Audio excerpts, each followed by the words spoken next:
Boa noite a todos, bem-vindos ao Instituto Salvata de Educação.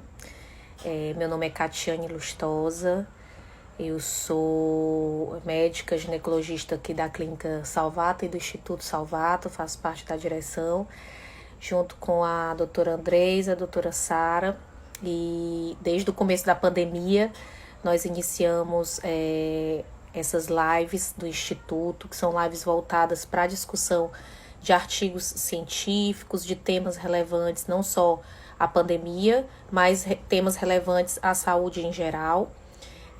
E sempre com convidados, tanto convidados locais como convidados nacionais. E é um prazer sempre estar aqui discutindo esses temas com vocês, né? Espero que vocês gostem de hoje, da live de hoje.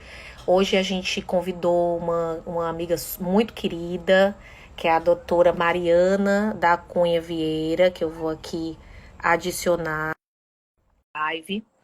A doutora Mariana, além de uma querida amiga, ela é... Oi, Mari, tudo bom? Oi, tudo bem? Estou aqui te apresentando.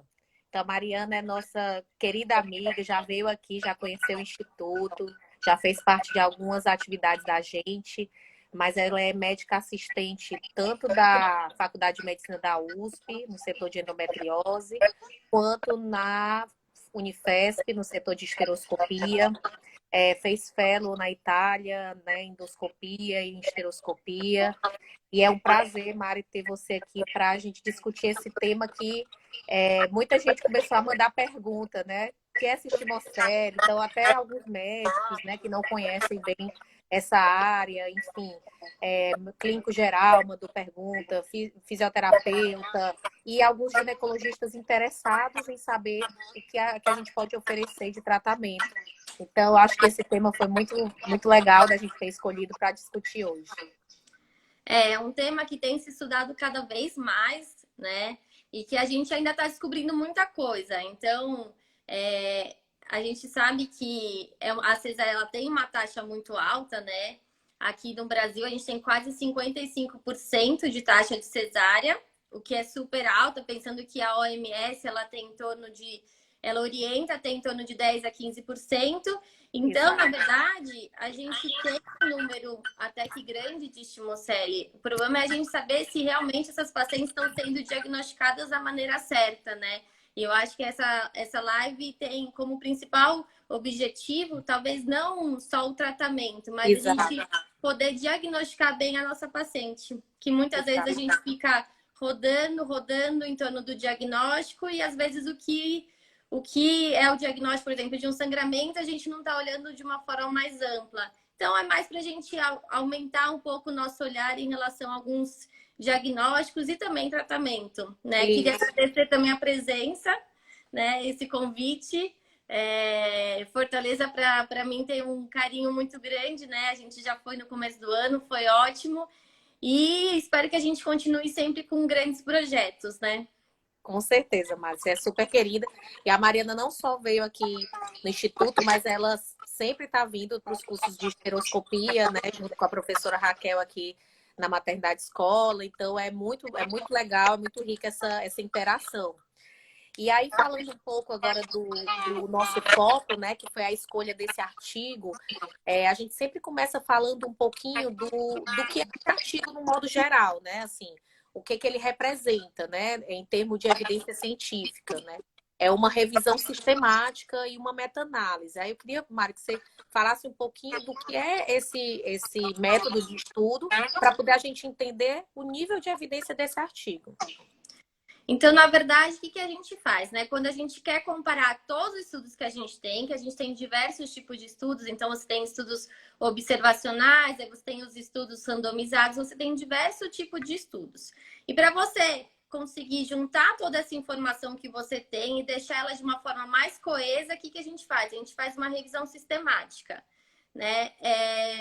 Como que a gente faz essa revisão sistemática? Então, a gente aborda um tema, né? A gente acha palavras-chave de um tema, por exemplo, esse tema está focado principalmente em estimocele, pacientes sintomáticas e tratamento cirúrgico. Então, a gente pega palavras-chave E a partir dessas palavras-chave, a gente procura nas principais ferramentas que a gente tem, né? Quando a gente Exato. fala de uma revisão sistemática que a gente quer avaliar de uma forma mais confiável, o ideal é que a gente procure não só numa ferramenta. Então, a gente não vai procurar só no PubMed. O ideal é que a gente procure pelo menos em 3 ferramentas, né? Tanto que nesse trabalho eles usaram PubMed, Cochrane, Embase. Então, você amplia cada vez mais as suas ferramentas para poder avaliar o máximo possível de trabalhos e poder ter um resultado melhor, né? Sem perder nenhum tipo de estudo. Então, Exato. na verdade, o que eles fizeram foi isso. Pegaram diversos estudos de diversas ferramentas de pesquisa e aí avaliaram todos esses estudos a partir das palavras-chave. Exatamente. E o que eu achei interessante é que logo na metodologia ele já explica bem direitinho esse passo a passo, né? O que é o pico, que é justamente você ver a população que você quer estudar, né? Quais são esses tipos de paciente, que tipo de intervenção é aquela que a gente vai ver e vai analisar, o fator comparador, né, que a gente vai comparar, e o resultado. Então, o pico é mais ou menos dentro da sua palavra-chave, que aqui no caso é estimocele, o que é que eu realmente quero analisar, né? São as pacientes sintomáticas, então ele pegou pacientes sintomáticas ou inférteis, com esse defeito, né, que a gente vai explicar daqui a pouco. Depois ele pegou, o que é que eu quero? Ah, não quero tratamento clínico, né? Eu quero tratamento cirúrgico. Então, eu quero avaliar as pacientes tratadas da estimocele por tratamento cirúrgico. E depois ele comparou com as pacientes não tratadas cirurgicamente ou tratadas por outro tipo, né? Ou só por segmento. E aí eles viram que alívio dos sintomas, né? Taxa de gravidez, pós. Então, o mais importante da revisão sistemática é isso, é você ter a objetividade do processo, né? Exato, é você desenhar muito bem antes de você começar a sua pesquisa, né? Então, o pico, como você falou, vai fazer exatamente isso. Ele vai te mostrar exatamente qual é a sua população, o que você quer estudar, qual que é o seu grupo controle, e a partir disso você vai desenhar o seu estudo para você poder ir para uma pesquisa, né? E aí você vai você vai trabalhar toda a pesquisa sistemática. E Exato. uma vez que você trabalha essa pesquisa, não adianta só você olhar os artigos, você tem que ver também qual é a qualidade de evidência de cada artigo, né? Então, por isso que a gente vai também por uma avaliação de cada um desses artigos para você ver, mas será que, tudo bem, eu tive esse resultado, mas esse resultado ele tem uma boa significância estatística? Será que esses trabalhos foram bem desenhados? Né? Porque isso é super importante. Às vezes a gente tem um resultado, mas a forma como o artigo foi descrito, a forma como ele foi desenhada, às vezes ficaram alguns vieses que isso também pode ter uma interferência no resultado final. Então, você avaliar cada tipo de artigo é fundamental para você também saber a qualidade daquelas informações que você está tirando de cada artigo, né? Com certeza. E aí no final, né, assim, na metodologia, na parte final da metodologia, é justamente avaliar o peso de cada artigo e por isso a importância de saber quais são os seus critérios, né, de inclusão e de exclusão daqueles artigos que você pegou, porque muitas vezes em temas mais gerais a gente tem mais de 1.000, 2.000 artigos para avaliar e na verdade a gente tem que ter critério de inclusão para saber qual é o tipo ou subtipo principal de artigo que você quer realmente comparar. E o principal para poder aumentar o poder de evidência daquele artigo, né, daquela revisão sistemática, é você ter artigos bem desenhados, como você falou, ensaios clínicos randomizados, né, estudos comparativos. Então, você vai desde esses, não tem esses, então vamos por corte, não tem corte, tem caso clínico. Então, a depender do tema, você vai ter peso maior de artigo ou pesos menores de artigo. N maior de pacientes ou N menor de pacientes, né, Mari? Exato, e isso faz com que você considere melhor e você tenha uma avaliação mais crítica daquele seu resultado. Então, vocês vão ver nesse trabalho, por exemplo, que a gente teve um resultado, mas que ele fala, olha, mas atenção, esses artigos têm uma evidência baixa. Talvez Exatamente. o desenho deles não foram tão bons, eles tiveram alguns vieses, o número de pacientes não foi o ideal. Então, para a gente avaliar de uma forma mais crítica, a gente precisa saber disso, né? Exatamente. E aí a gente passa agora para o início do artigo, né? O que é esse estimocele? o como é que a gente deve diagnosticar, enfim, quais são os sintomas principais, para depois a gente partir para a análise crítica mesmo do artigo, né, Mari? Fala um pouquinho aí o que é a estimocele. Então vamos lá. A estimocele nada mais é do que uma sequela de uma cicatriz, né? A gente tende a associar muito a estimocele a cesáreas anteriores, mas na verdade pode ser qualquer cicatriz uterina a nível istmico. Então, se eu fiz uma miomectomia naquele local, eu também posso ter uma estimocele. É muito menos comum a gente encontrar esse tipo de estimocele vinda de pacientes que só tiveram miomectomias, mas pode acontecer. É o resultado de qualquer esterotomia. Então, fiz aquele corte na região istmica, eu posso ter uma estimocele, né? Mas óbvio que a maioria das pacientes, elas têm mais por uma cesárea anterior. Então, o que acontece? O mais interessante, antes da gente passar para isso, é que ela só foi descrita, por mais que a cesárea tenha anos, né, centenas de anos aí sendo realizada, ela só foi descrita em 1995, né? Então é muito recente a descrição de uma estimocele, né? Então, muitas vezes, como a gente falou, o diagnóstico é negligenciado porque a gente não conhece muito bem as causas e não aprofunda muito bem as causas de sangramento, por exemplo, de uma paciente, né? Exato, e você tem esse diagnóstico feito em 1995, que na verdade ele pegou nada mais do que úteros que vieram de uma esterectomia e ele viu que tinha alguma alteração, né? Aquele abaulamento. E aí sim que ele foi denominar estimocele. Mas se a gente for avaliar mesmo o impacto na qualidade de vida das pacientes, o impacto reprodutivo, isso tem em torno de 20 anos. Os principais artigos foram de 2005 a 2020. Então é muito recente e ainda tem muita coisa que a gente precisa descobrir ainda, né? Exatamente. E aí essa falha, né, dessa cicatriz, que pode ser na cesárea, mas pode ser da miomectomia, por exemplo, ela forma uma espécie de bolsa, né, Mari? E aí essa, entre aspas, bolsa, faz essa coleta ali daquele sangue, né? Enfim, tem alguns tipos de teoria em relação a esse muco que é produzido ali, né? Exato. Então, na verdade, o que acontece? Você tem aquela incisão e a hora que você vai ter a cicatrização, em vez de cicatrizar certinho, né? Em vez de cicatrizar reto, que nem a gente tem normalmente, ela cicatriza com abaulamento, né? Então, tem várias teorias que fazem com que explicam e tentam explicar por que isso poderia acontecer em algumas mulheres e em outras não aconteceriam, mas o que acontece de fato é que você forma uma pré-cavidade. Né? Então, você pode formar como se fosse um abaulamento na região istmica. Então, você vai ter o colo, esse abaulamento e depois a cavidade uterina. Então, é como se tivesse alguma parte que esteja bloqueando, né, essa saída normal de líquido. Então, eu tenho lá a minha menstruação. A menstruação, ela vai saindo, só que tem uma área que essa menstruação vai ficando.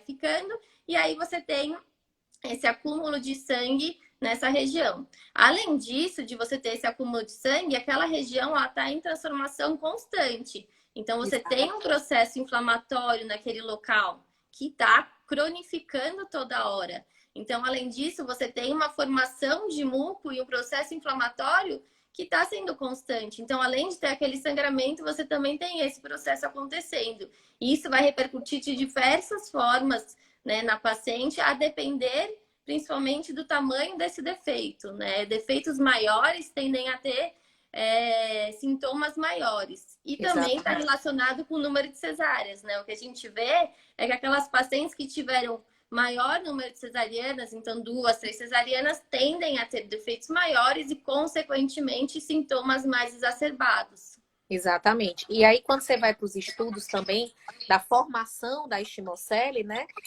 Tanto é o número de procedimentos, ou seja, o número de cesáreas naquele local, mas também a técnica de sutura local, né? Então, existem alguns estudos que comparam o tipo de fio que você utilizou na hora da sua sutura da esterotomia, por exemplo, né? Na hora da sua esterorrafia, na sutura do útero, e também o tipo de ancoragem daquele útero, né? Então, eu achei interessante que eles viram que o fio monofilamentar é responsável por ter menos, né, estimocele do que o multifilamentar, e a ancoragem, né, você cruzar o fio também está associado ao maior número, né, de estimoceles.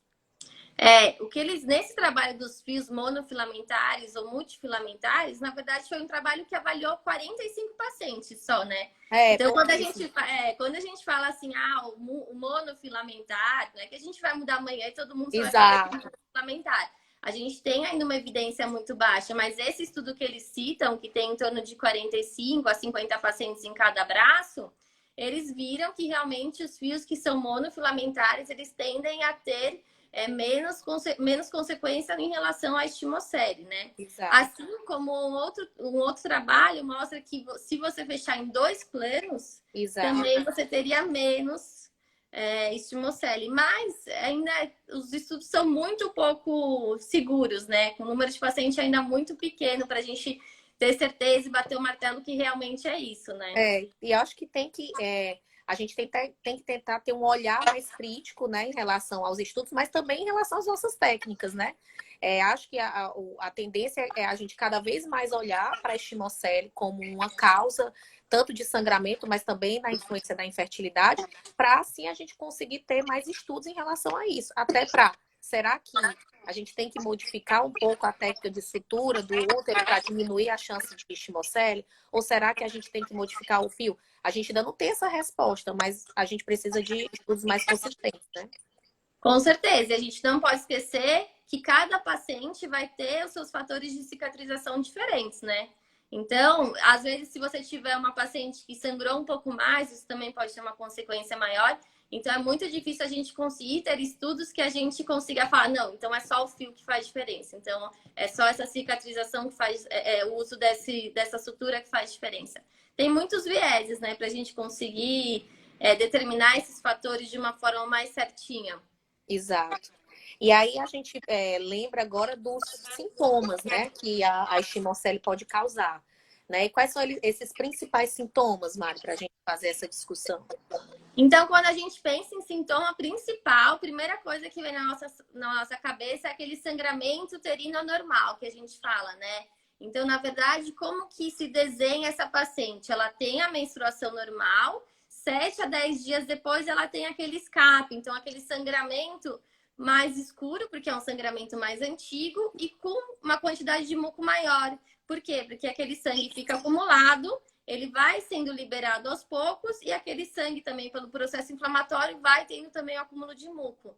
Então, no meio do ciclo de 7 a 10 dias após parar a menstruação, ela tem esse escape intermenstrual, pequena quantidade, muito mais escuro, né? Que muitas vezes também pode vir com um pouco de cólica. Porque vamos lembrar que naquela área que você tem a cicatrização, que você tem aquela cicatriz diferente, ela também não contrai de uma forma certa, né? Isso também pode fazer com que ele também tenha dificuldade de liberar esse muco e esse sangramento, e que acaba liberando de uma forma mais esporádica, então um pouquinho por vez. Exatamente. E aí vem também a problemática da fertilidade, né? Então, não só o sangramento anormal, que é um sangramento pequeno de escape, que fica ali durando depois da menstruação, mas também a alteração do muco cervical, né, da qualidade do muco cervical, que pode prejudicar a motilidade dos espermatozoides, enfim, e o implante dos embriões, né? Então, por isso o olhar que a gente tem que ter também em relação à estimocele na infertilidade. Exato. Então, aquilo vai mudar aquele muco, o espermatozoide às vezes pode ter uma dificuldade maior, e mesmo assim, vamos lembrar que a fertilidade está associada à receptividade endometrial.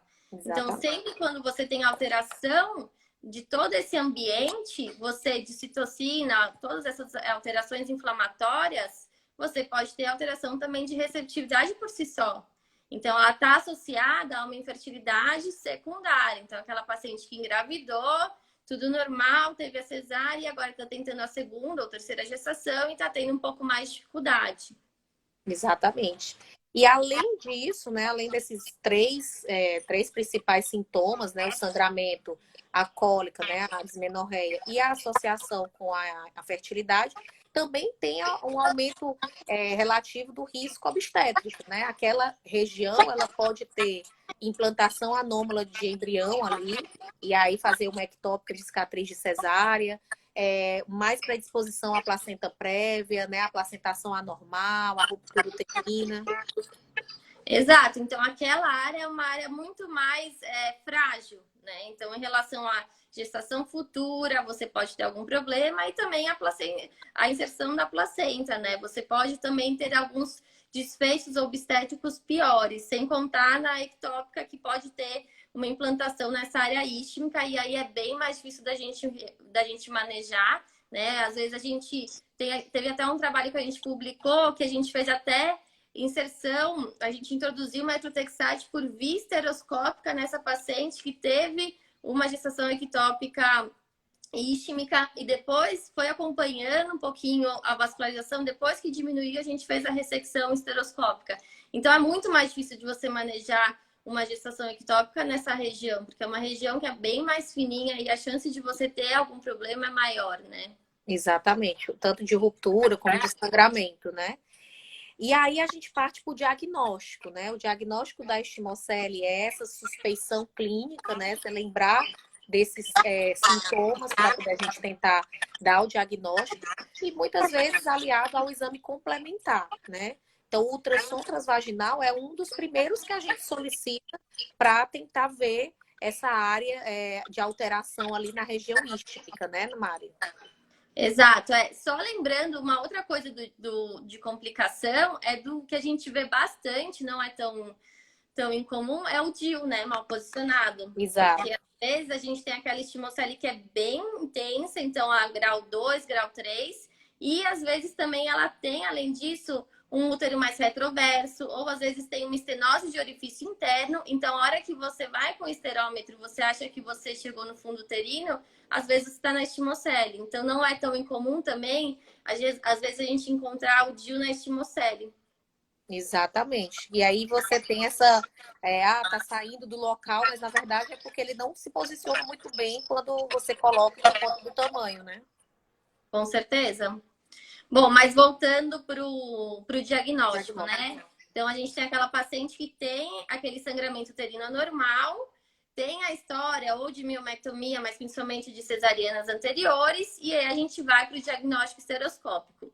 Lembra que quando eu for pedir ultrassonográfico, lembra que quando eu for pedir esse ultrassom, eu tenho que falar para o meu ultrassonografista o que eu estou pensando, né? Então, a gente fala sobre a hipótese diagnóstica e o mais importante de tudo, a gente pede para ele avaliar a margem miometrial livre, né? Que nem quando a gente vai pedir uma avaliação pré-miomectomia, que é a mesma coisa. A gente tem que saber o quanto que a gente tem daquele resíduo miometrial para saber qual que vai ser a nossa abordagem. Isso, assim, é fundamental para a gente planejar tratamento. Sem isso, a gente não consegue ir para lugar nenhum de tratamento, né? Não consegue manejar bem a nossa paciente. E lembrando que essa área é uma área muito próxima à bexiga, né? Ela está ali no recesso vésico-vaginal. Então, é muito importante a gente tentar dar essa pista diagnóstica para o ultrassonografista.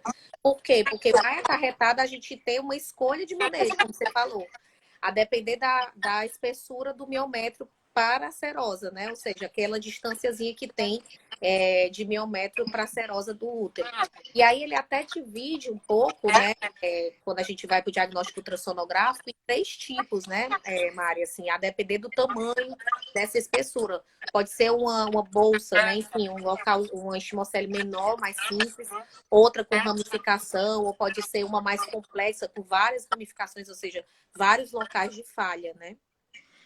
Então o ultrassom hoje ele já está bem padronizado em relação a como avaliar essa estimocele. Isso é importante quando você vai pedir ultrassom. Então, quando ele vai fazer o corte sagital, ele já vai avaliar comprimento e vai avaliar a penetração, né? A altura, a profundidade daquela lesão, daquele defeito.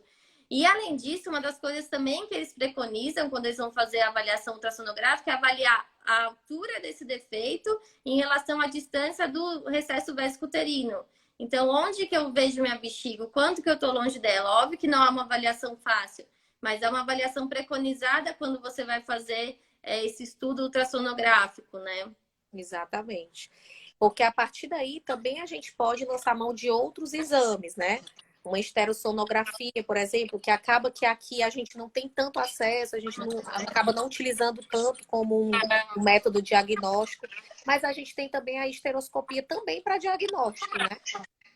Então, na verdade, a gente vai indo em etapas, né? Depois que a gente fez o diagnóstico clínico, a gente vai para o ultrassom e lembrar que o ultrassom ele tem a classificação da esteroscopia, daquele defeito, que é ultrassonográfico, né? Na prática, a gente não usa muito, mas só para saber, na teoria, a classificação é pelo ultrassom. Então, ele calcula a área a partir desse defeito e ele consegue classificar em grau 1, grau 2 e grau 3, né? Grau 1 é menor que 15, grau 2 entre 16 e 25 e grau 3 maior do que 25. E aí a gente vai para a esteroscopia para realmente avaliar esse defeito, né? E aí a esteroscopia vai mostrar para a gente exatamente um pouco da fisiopatologia dessa estimocele. Então, se a gente relembrar que ela é caracterizada principalmente por um processo inflamatório, o que a gente vai ver naquela região? Edema estromal, uma hiperemia, então você vai ter aumento daqueles vasos. Você pode ter também umas lesões polipóides por aquele processo inflamatório crônico. E também uma coisa que acontece, que a gente vai ver, além de, óbvio, ter aquela pré-cavidade que a gente já sabe, é que alguns trabalhos mostram que você pode ter uma adenomiose iatrogênica no local dessa estimocele. Então, não é... Uma das coisas que a gente pode ver é aquelas áreas bem, aqueles pontos enegrecidos da adenomiose. Não é comum a gente ver, mas é uma coisa também que a gente pode acabar vendo nesse tipo de estrutura. E o que é engraçado é que, às vezes, se você tem uma paciente que por exemplo, ela já teve 2 cesáreas, às vezes você acha 2 estimoceles em locais diferentes. E o que eu acho interessante da gente comentar aqui é que a esteroscopia, o ideal é que a gente faça por conta da fisiopatologia e dos achados que a gente pode ter em datas mais coerentes, né, Mari? Fala um pouquinho, assim, dessa época do ciclo menstrual que seria o ideal, assim. Então, na verdade, assim, sempre quando a gente pensa em esteroscopia, no momento ideal, a gente está falando entre o 7º ao 10º dia do ciclo, né? Salve algumas exceções, mas na grande maioria é nesse período, porque é quando o seu endométrio já está bem mais fininho, você já teve aquele período menstrual, você já teve a descamação daquele endométrio mais espesso, e você tem muito menos muco, o que permite uma visualização melhor, né? E tá muito mais fácil para você conseguir avaliar tanto essa área da estimocele quanto avaliar patologias que possam estar dentro da cavidade uterina. Então, sempre a gente tenta programar entre 7º ao 10º dia do ciclo. Lembrando que se essa paciente estiver com algum anticoncepcional contínuo, então ela usa dioxamirena, ou ela está usando algum anticoncepcional contínuo, você não vai ter essa alteração, então você consegue ter mais maleabilidade para programar a sua esteroscopia. Exatamente. E aí, dado esse diagnóstico, né, a gente vai pensar no tratamento, que aí é o norte do nosso artigo, né, do que ele quis destacar e estudar. Quando a gente deve fazer o tratamento e quais são as opções de tratamento para essa paciente, né? Tá, então primeira coisa, sintomas, né? E sintomas a gente não tá falando só de sangramento ou dor, a gente tá falando também de infertilidade. Então, assim, essa paciente tem sintomas, eu vou tratar. Muitas vezes o que acontece é que a gente só tem essa estimocele como achado de exame. E aí é bola para frente. Aí você não tem necessidade de tratar. Se essa paciente está bem, não tem sintoma, a gente vai para frente. Agora, ela tem sintoma importante, o que até a gente tenta fazer antes? Tratamento clínico. Se for um sangramento uterino normal, muitas vezes você pode tentar entrar com anticoncepcional para controlar esse sangramento, né? Eu posso tentar um tratamento clínico antes, não deu certo, aí sim eu vou para um tratamento cirúrgico, como qualquer patologia que muitas vezes a gente tem tratamento clínico antes. Ou quando a paciente está em investigação de uma infertilidade secundária, né? E daí, Sim. se a gente tem essa estimocele, o ideal também é a gente ter a retirada dela, né? Enfim, a exérese dela. Com certeza. E aí, tudo bem. Então, eu tentei um tratamento clínico, essa paciente tem uma infertilidade secundária, eu vou para um tratamento cirúrgico. E aí, eu tenho uma gama de tratamentos cirúrgicos que eu posso fazer. Então, eu tenho a esteroscopia, eu tenho a laparoscopia ou a robótica, a técnica vaginal, ou você até pode ter uma técnica que eles descrevem, mas que hoje em dia a gente nem faz, laparotômica, né? Exato. Então, vamos pensar nas 3 que são as mais feitas hoje: esteroscópica, laparoscópica ou vaginal. Exato. E aí foi o X da questão dele, né? Assim, a pergunta principal era essa, assim, frente a essas técnicas, qual a mais adequada? Existe assim, a partir dessa eu já passo para essa outra, comparar entre si ou comparar e não fazer nada? Será que tem alguma benefício para paciente em relação à ressecção mesmo dessa área, né? Então, isso foi o norte da pergunta dele, né? Para revisar. O que eles viram é que um tratamento cirúrgico, no geral, ele aumenta 80% o sangramento uterino anormal, que é o nosso principal sintoma. Então, a gente já parte daí, que você tem uma melhora dos sintomas através desses tratamentos. E aí, o que vai depender do tratamento que eu vou fazer é principalmente a característica desse meu defeito e principalmente a margem miometrial livre. É o mesmo raciocínio que a gente tem com mioma. Se eu tiver uma margem miometrial muito pequena, a chance de, durante o procedimento, eu perfurar é maior e aí eu vou para um tratamento laparoscópico, né? Isso pensando em sintomas, sangramento e dor. Para infertilidade é um capítulo um pouco à parte. Exatamente. Mas se a gente pensar em sangramento e dor, eu vou ter como referência a minha margem miometrial livre. E aí, isso muda de acordo com cada trabalho. Se a gente pegar o consenso do Congresso Mundial de Esteroscopia e da maioria dos trabalhos, a gente tem 3 milímetros como o corte, né? Então, se você tem 3 milímetros, menos que 3 milímetros, aí você partiria ou para um tratamento laparoscópico ou vaginal, ou até 3 milímetros ou mais, você partiria para um tratamento esteroscópico, porque você tem um risco de complicação menor. Exatamente. E lembrando que quando eles compararam os estudos, como a gente falou no início, todos eles tinham um N pequeno, não tinha um poder de evidência científica grande, então eles não tinham tantos ensaios clínicos randomizados, né? Eles tinham poucos que comparavam técnicas entre si, então, se eu não me engano, dos 33 artigos que eles pegaram para avaliar, né, depois dos critérios de inclusão deles, apenas 5 comparavam técnica, então a maioria, os outros 28, só falavam de uma técnica, né? Ou a esteroscópica, ou só a vaginal, ou só a laparotômica, e a maioria falava mais da esteroscópica. Então, por isso a dificuldade também, por conta dessa heterogeneidade dos estudos, de comparar, né? A eficácia de um versus a eficácia do outro, não é isso, Mari? E a gente tem que, assim, a gente usa 3 milímetros, né? No trabalho eles falam de 2,5 a 3,5. Mas, no geral, a gente acaba usando 3 milímetros. Exatamente. Só que ele frisa isso, a gente tem que frisar bem, que também a gente tem que levar em consideração a equipe que está fazendo. Então, com qual técnica a equipe tem mais habilidade de trabalhar? Então, eu suturo bem, então eu vou para a técnica laparoscópica, eu estou nesse limiar de 3. Então, eu também vou ver qual que é a minha técnica que eu tenho mais habilidade, né? Isso também tem que ser levado em conta. A gente tem esse cutoff de 3, mas eu vou levar em conta também a minha técnica. Isso.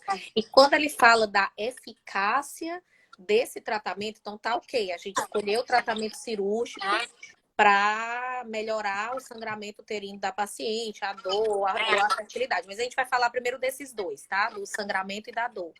Então ele viu taxas altas, né, de melhora clínica, até 90% de melhora clínica após a ressecção, né, Mário?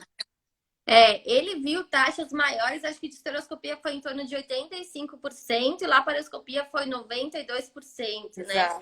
E técnica vaginal também foi boa, mas um dos trabalhos de técnica vaginal, eles fizeram a ressecção da vesícula uterina com laparoscopia e depois foram para a sutura vaginal. Então, exato. Então, é muito difícil, né? É muito difícil, né? Eu até quando eu fui ler, eu disse, não, mas aí eu já usaram um pouco da laparoscopia, então a gente já meio que considera a técnica laparoscópica. Eu falei, isso aqui é o quê, né? Exato, só a sutura, né? A gente falta treinar, mas enfim, a história da melhora clínica que é importante, né? Então, a gente viu que quando ele juntou os N's desses artigos que falavam da esteroscopia, artigos que falavam da laparoscopia, eles não conseguiram ver muito a robótica, porque era um N realmente muito pequeno, né? Então, eles conseguiram ver essas taxas de melhora importantes. Então, por mais que tenha tido uma heterogeneidade nos artigos, quando a gente junta todo mundo, né? Quando junta o N das pacientes, né, dá um N em torno de 300 e pouco, é um N significativo e que dá um poder de dizer, olha, com a técnica, isso melhora também, né? Com certeza. Com esse índice que ele acha, a gente tem que ser uma coisa que a gente tem que pensar na nossa paciente, né? Eu tentei um tratamento clínico, não consegui, eu vou para um tratamento cirúrgico. Mas lembrando que mesmo dentro dos tratamentos cirúrgicos, você tem técnicas diferentes. Então, Exatamente. só se você for para a esteroscopia, você já tem umas 2, 3 técnicas que você pode usar. Será que essas técnicas têm efetividade diferente? Exato. E aí ele até tenta fazer esse comparativo, né, Mari? Assim, a ressecção e a cauterização naquele local ou a simples ressecção, né? Porque Laparoscópica. na estereoscopia, eles falam de técnica clássica, que seria você ressexar, fazer a ressecção desses anéis fibróticos, né? E aí tem duas técnicas que são as mais comuns. Ou você começa de um lado, por exemplo, vou começar pelo meu lado esquerdo, faço a ressecção mais posterior e depois a mais superior e depois a mais inferior, né? Ou eu posso fazer a ressecção mais caudal, pensando só na parede anterior, mais caudal e a mais cranial. Então, mesmo quando você fala em ressecção, tem técnicas diferentes. E o que a Exatamente. maioria deles falam tudo bem, fiz a ressecção, e qual que é meu objetivo? É tentar tornar daquela pré-cavidade o mais homogêneo possível, tentar tirar esse desnível dessa minha pré-cavidade, né? Para você acumular cada vez menos sangue, ter um processo inflamatório menor. Então, eu tiro esses anéis fibróticos e aí a grande maioria das técnicas elas acabam também fazendo a ablação dessa área que a gente chama de base da estimocele, né? Que seria aquela área anterior. Lembrando Exato. que se for muito fininha, você tem o risco de você ter por exemplo, um dano térmico, né? Mas daí você já fez sua avaliação pré-operatória direito e aí Exato. você já diminuiu esse problema, né? E tem algumas técnicas que até falam em ablação 360 graus. Então, você Isso. faz a ablação não só daquela área, mas de toda a área daquela estimocele, tanto anterior, posterior, de todo aquele canal cervical, né? Exato. Então, mesmo em técnica, você tem técnicas diferentes, mesmo dentro da cirurgia esteroscópica e na laparoscópica também. Exato. E aí não tem como a gente meio que comparar, né, assim, essas técnicas, porque os artigos que foram estudados não dividiam tão bem. Um ou outro que dividia, né, assim, essa ressecção que ele fala é simples para uma ressecção ou uma ressecção associada à ablação, mas nem todos fazem essa divisão, né? Então, por isso a dificuldade da gente dizer, não, essa técnica é a mais adequada, essa não é. O que é importante é, como você falou, a tentativa de igualar aquela área para evitar a bolsa e aí, a partir daí, avaliar também se tem áreas enegrecidas, se tem áreas com maior vascularização, que você precisa fazer ablação. Então, essa avaliação crítica individual também é importante, né, Mari? Você vai tirar todo aquele tecido inflamatório, né? Então, normalmente você consegue identificar bem essa área mais inflamada, essa área mais edemaciada, né? Então, você vai tirar todo aquele processo inflamatório para ter uma repterização daquele local. Então, é uma coisa que a gente acaba tentando, mas se você for pegar os trabalhos de técnica, você tem os trabalhos de técnica de 10 anos, desses últimos 10 anos. Então, mesmo a técnica não é muito bem padronizada. Eles Exato. falam de você tentar chegar quase no miométrio, mas mesmo assim, não é muito bem padronizada, né? Tem gente que vai mais, tem gente que tem menos medo e vai um pouquinho mais, tem gente que vai ficar mais apreensiva e vai um pouquinho menos. Então, é muito difícil você comparar resultados. Exatamente. E aí a gente parte, que a gente lá no diagnóstico já meio que dividiu essa paciente, né? Então, ela teve uma indicação cirúrgica, então a gente divide a paciente que consegue fazer esteroscopicamente. Na teoria, a esteroscopia tem menos risco, entre aspas, cirúrgico, né? Então a gente acaba saindo de uma técnica menos invasiva até uma mais invasiva. E daí a gente escolheu a paciente que tem um miométrio mais grossinho, né? Mais do que 3 milímetros ali daquela margem até a serosa. Ou seja, da parte onde eu vou tirar até a saída do útero.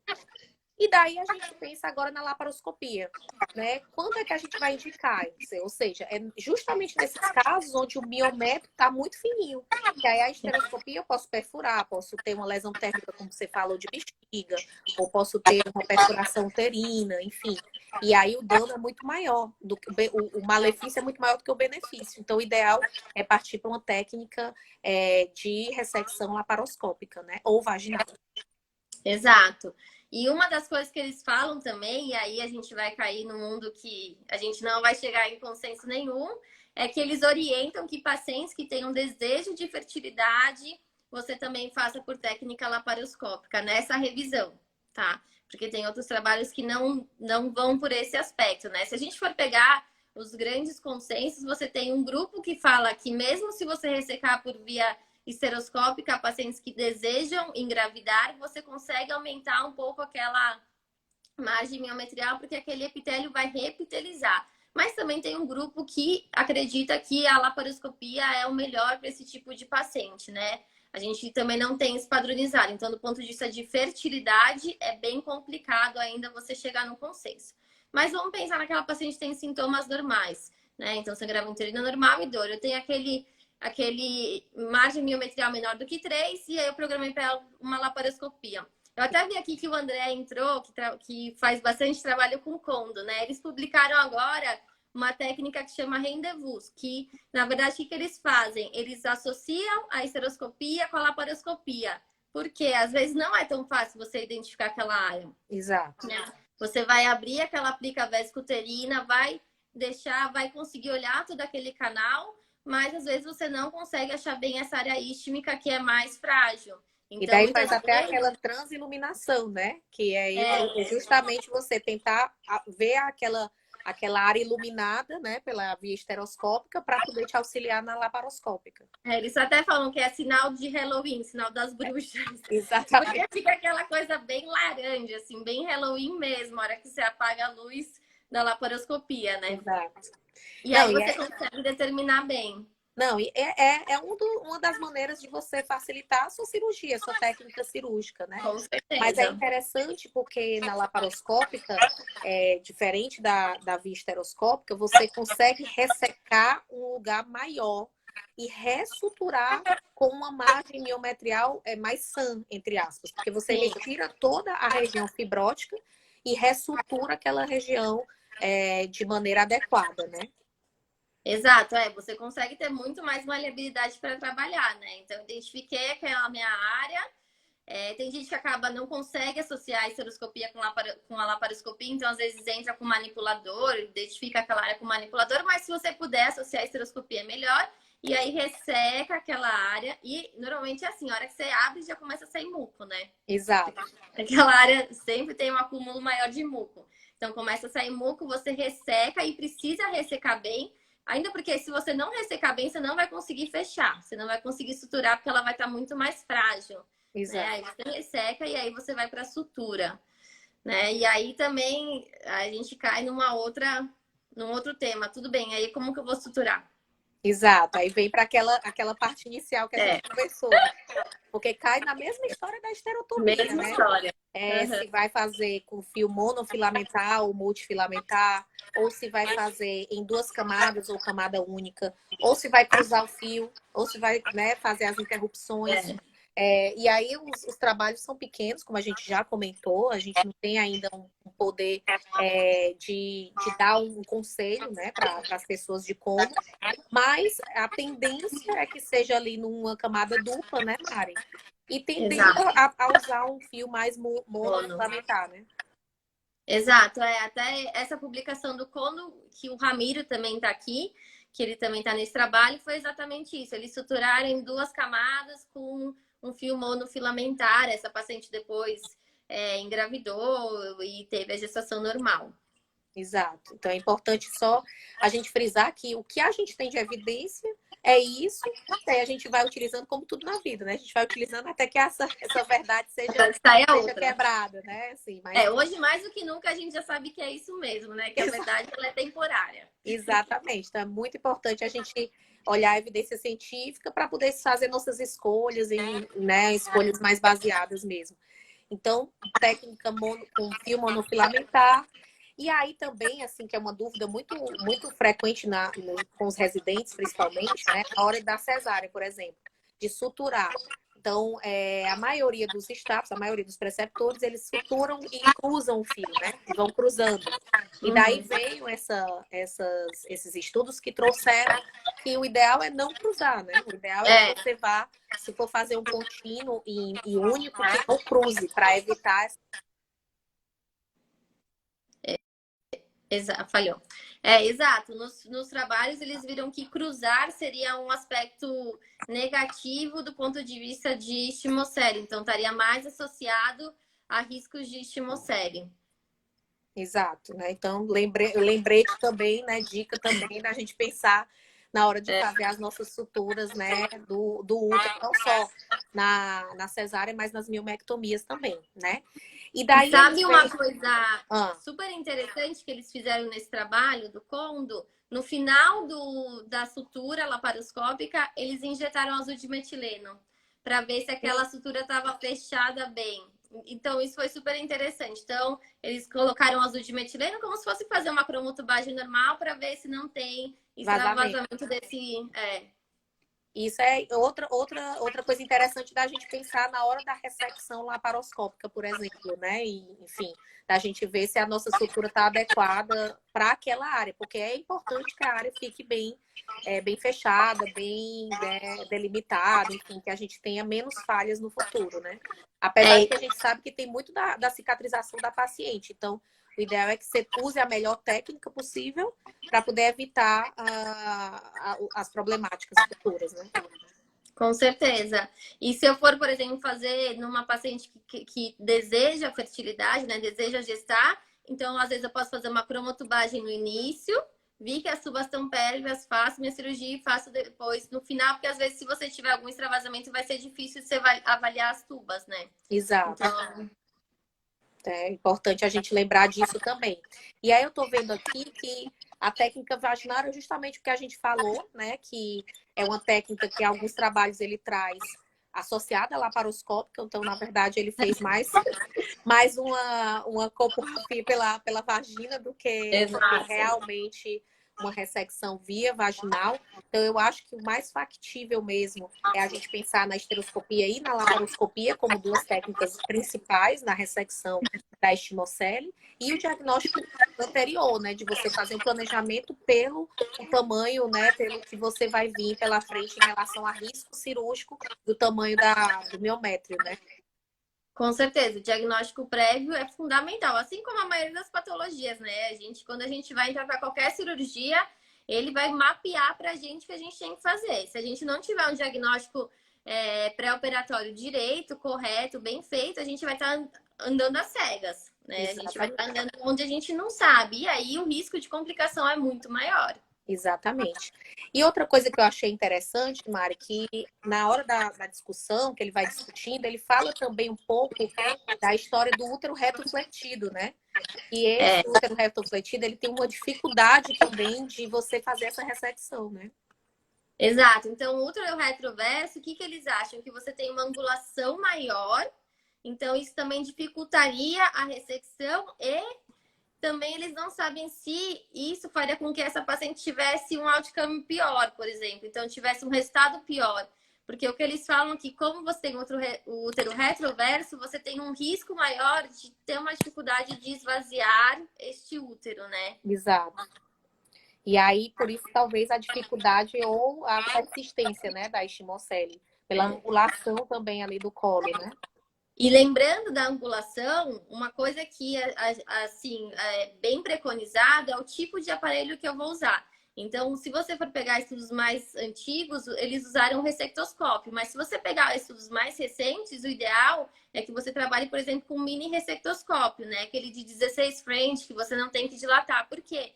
É um instrumento menor, você tem mais mobilidade, você consegue chegar a ângulos melhores. Né? Exatamente. A sua alça ela é mais fininha. Esse é o tipo de cirurgia que você não vai ter aqueles cortes maiores, né? Você vai ter que trabalhar com cortes muito mais finos, com Uma um trabalho precisão, muito, né? com muito mais precisão. Então, nessas cirurgias, o mini ressectoscópio tem um fator fundamental, independente dele ser usado no centro cirúrgico, ele tem um papel importante para você conseguir chegar em todos os ângulos e conseguir ressecar de uma maneira melhor. Exato. E aí, puxando o gancho dessa parte cirúrgica, né? A gente já falou das técnicas, a gente vai falar de um pouquinho de complicações, né? Então, esse trabalho, ele também viu as taxas de complicação, né, dessas técnicas que a gente acabou de descrever, e as taxas foram realmente bem baixas, né? Super, Claro que claro. você pode ter a perfuração uterina, uma lesão de bexiga, até uma formação de fístula vesico-uterina, mas as taxas de complicação não foram altas, né? Foram abaixo de ali, próximo ali de 1% e pouco por cento, né? Na verdade, nesse trabalho em específico, onde que ele viu maiores complicações? Claro, foram baixas. Acho que no máximo foi da vaginal, que tinha 2 e alguma coisa. Isso. Mas ele viu maiores complicações nos procedimentos que você teve que ressecar a bexiga. Lembra que quando você tem a cicatriz da cesárea, você não tem só aquela região que está com uma cicatrização diferente. Normalmente você Exatamente. tem uma bexiga que está muito mais aderida. A ressecção é muito mais difícil. Então, a maioria das complicações que eles viram foi na laparoscopia e na cirurgia vaginal, em que você tem que fazer a ressecção naqueles espaço vésico-vaginal, vésico-uterino, e que você não conseguiu achar muito bem o plano, porque é óbvio que isso traz uma cicatrização diferente, uma fibrose muito mais intensa, né? Exato. Então, por isso que essas técnicas tiveram mais complicações, que normalmente foi perfuração e alguma alteração, principalmente na bexiga, né? Que eles Isso. tiveram que estruturar depois. Eu até peguei aqui a cola, deu 1,8% de taxa de complicação perioperatória para vaginal, 1,5% para laparoscópica e 0,3% para esteroscópica. Então, justamente com esse viés de que nas duas primeiras técnicas você tem um acesso ali nesse recesso, né, vésico-vaginal, e que por vezes você tem uma cauterização da bexiga, ou realmente uma abertura, né, da bexiga. Então, é importante lembrar que não é isento de riscos, mas que os riscos são bem baixos, né? São bem pequenos. Sim. Não é aquela cirurgia tão arriscada, né? Não, o risco é baixo e aí você tem que sempre, como qualquer cirurgia, você vai expor isso para a paciente, né? E vai decidir com ela risco-benefício do procedimento, né? Isso é uma coisa que a gente faz constantemente, principalmente em endometriose, você expõe riscos, né? E óbvio que eles são baixos, mas eles existem. Exatamente. E aí, Mari, teve algumas perguntas. A gente já respondeu várias perguntas que mandaram para a gente, desde a parte do diagnóstico até o que é a estimocele. Mas uma que eu achei interessante também se a gente consegue tratar a estimocele com um tratamento ablativo, ou seja, em vez de a gente fazer só a ressecção, se a gente também tratar o sangramento uterino anormal com um DIU, por exemplo, ou com a ablação endometrial, se isso tem alguma evidência científica quando a gente vai pensar na estimocele, assim, do tratamento de sangramento anormal, na verdade. Então, na verdade, teve até um trabalho que ele associou a ressecção da estimocele com a ablação endometrial. E ele viu uma boa resposta da paciente, né? Aí você vai associar aquela paciente que não tem um desejo reprodutivo, né? Lembra que sempre quando a gente pensar em ablação, você não tem aquela paciente com desejo reprodutivo. E aí sim você pode associar. Tem pacientes também que tem sangramento uterino normal e a gente associa a inserção de DIU. Mas nos trabalhos a gente ainda não tem evidência certa em relação a se melhora mais ainda esse sangramento ou não. Mas na prática isso é uma coisa que a gente acaba fazendo. Então vou colocar o DIU, vi que tem uma estimocele lá, já fiz minha avaliação pré-operatória e já conversei com a paciente que eu vou fazer essa ressecção para tentar otimizar ainda mais a melhora dos sintomas. Aí a outra pergunta que também que mandaram, que eu achei bem interessante, quando a paciente tem essa queixa de um muco associado a um sangramento escuro, a gente pode confundir com uma vulvovaginite, por exemplo, né? Então tem aquele muco, aumento do muco, e a paciente às vezes refere isso. Como a gente pode lançar a mão, né, de fazer o diagnóstico diferencial entre as duas, né? Associar ultrassom, mas associar, por exemplo, uma cultura ou um exame a fresco, por exemplo, para poder evitar que a paciente sempre tenha essa queixa, sempre seja prescrito um creme vaginal ou um fluconazol, enfim, uma medicação que não tenha muito sentido, né? A gente sempre vai partir do tratamento que tenha menos consequência, que tenha menos complicação, né? Então, óbvio que a gente vai fazer uma investigação completa, mas a gente vai começar a investigar principalmente a vulvovaginite para ver se pode estar causando tudo isso. Descartei outras causas lembra que a gente vai voltar em casos de sangramento uterino anormal. Tem que descartar tudo, né? Então, a gente vai para aquele palm coin, né? Vou Exatamente. descartar coagulopatia, vou descartar miomas associados, vou descartar tudo que pode causar sangramento uterino anormal. Vi que não tem outras causas. Tem um ultrassom mostrando uma estimocele importante, aí sim eu vou para um tratamento cirúrgico. Mas eu preciso descartar primeiro todas as causas de sangramento uterino anormal e também, por exemplo, de um aumento de muco associado a uma vulvaginite. Exato. Então, é importante assim, a gente ter esse alerta, né, da doença, não hipertratar, né, ou tratar empiricamente como uma vulvovaginite, por exemplo. Então, é importante a gente lembrar desse diagnóstico diferencial dos mucos, né, aumentados nas pacientes, para poder a gente realmente ter um diagnóstico mais preciso, né? E alertar os radiologistas. Eu acho que a grande lição também da estimocele é essa sensibilização, né, do clínico solicitando, pensando naquela doença e o radiologista vendo, pensando também na doença, né? É a mesma coisa, quando a gente vai entrar na cirurgia, a gente já tem todo um pré, né? A gente já tem toda a nossa anamnese. O radiologista também não pode entrar às escuras. A gente tem que já deixar algumas pistas do que a gente acha que pode ser para ele já ir muito mais focado naquilo. E tem também já toda uma padronização. Então, também vale a pena você conversar com o seu radiologista, ó, vamos padronizar desse jeito. Quem quiser, a gente disponibiliza os artigos que tem essa padronização e conversar com ele. Então, vamos ver tudo isso para a gente ter um tratamento mais seguro, né? Então, a equipe multidisciplinar serve para várias patologias, inclusive para essa também. Exato. Então, acho que a história da equipe multidisciplinar é uma das lições, né, que a gente tem em relação à estimocele. A importância da gente ter um diagnóstico bem feito, pré-cirúrgico, até pré-escolha do tratamento, né?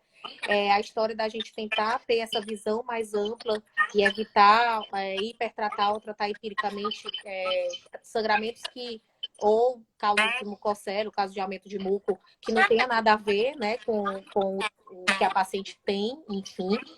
E alertar também as técnicas minimamente invasivas, né, que são factíveis, que têm riscos baixos. A gente tem poucos trabalhos, né, não tem tanto trabalho ainda em relação a essas ressecções, mas o que a gente tem, a meta-análise que a gente consegue ter, né, que foi ela nos assegura de que é um método seguro e eficaz, né? E outra coisa importante que a gente ainda não comentou é follow-up. Então, eu fiz a cirurgia dessa minha paciente, o que eu vou fazer depois? Então, a orientação é você acompanhar depois de em torno de 3 meses, né? Mas vamos lembrar que a cicatrização a gente considera em torno de 6 meses para ela realmente cicatrizar quando você faz uma incisão mais extensa. Então, se eu for tratar, por exemplo, por laparoscopia, às vezes eu vou ter um período maior. Mas se a gente, por exemplo, restringir a esteroscopia, o que fala o consenso do Congresso Mundial de Esteroscopia? Que depois de 3 meses você pode fazer uma avaliação esteroscópica dessa paciente. Óbvio, se eu tiver indicação, se aquela paciente que já melhorou do ponto de vista clínico, eu não preciso submeter essa paciente a uma esteroscopia. Mas pensando, por exemplo, numa gestação, aí depois de 3 meses eu posso fazer uma esteroscopia para avaliar como que está essa cavidade, essa área da estimocele. E eles orientam que nesse período de 3 meses, o ideal é que a paciente use um anticoncepcional para ela não engravidar. Do ponto de vista esteroscópico, se você faz esse tipo de tratamento, teoricamente, pelos guidelines, você poderia liberar uma gestação depois de 3 meses. Laparoscopia não tem muito consenso, né? Tem alguns que acham que em 3 meses já dá, outros 6 meses e outros até um pouco mais. Então, esse follow-up é muito importante para poder a gente ter também assegurar de que aquilo está corretamente cicatrizado, né? Para evitar, enfim, as roturas e as outras intercorrências que podem causar numa gestação inoportuna, né? Com certeza. E em relação ao parto, também é outra zona, né? Que ninguém consegue definir exatamente quando fazer. Nesse consenso também do Congresso Mundial de Esteroscopia, eles falam que quando você faz um tratamento esteroscópico, você poderia fazer o parto com 38 semanas, pensando num risco de rotura uterina. Mas também não é consenso. Então, a gente não pode pegar isso como uma verdade maior. Exato. Mari, a gente só tem 30 segundos. Eu queria agradecer Foi excelente a sua live, foi excelente essa discussão. Acho que a gente vai deixar gravado, as pessoas podem assistir. E muito obrigada por ter aceito o convite. Adorei, né, esse bate-papo e dizer que estamos de portas abertas e agradecer mesmo. Muito obrigada. Queria agradecer, esses projetos assim são ótimos, né? E quanto mais a gente conseguir fazer, melhor. Acho que essa troca de